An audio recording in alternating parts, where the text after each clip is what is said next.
বড় ভাই তাহলে বড় ভাই আমি কেজি কত এটা? আমি কেজি 60 টাকা। হ্যাঁ কোনটা 60 টাকা? এই যে রূপালি রূপালি এটা কিটা?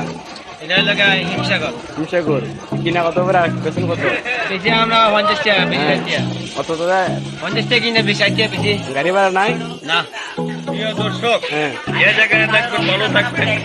এখনো আছে ওই যে এটা মন্যাচূড়া, মন্যাচূড়ার সাথে আছে এই যে ক্যামেরাম্যান হন্যাচূড়া। তার জন্য একটা বড় হাততালি হয়ে যাক। তারপর এরা করে কি যত 2 নম্বরে মাল আছে মাল আইন না এই মন্যাচূড়া দেখে তুমি কাশি তোমার রূপ কিটা?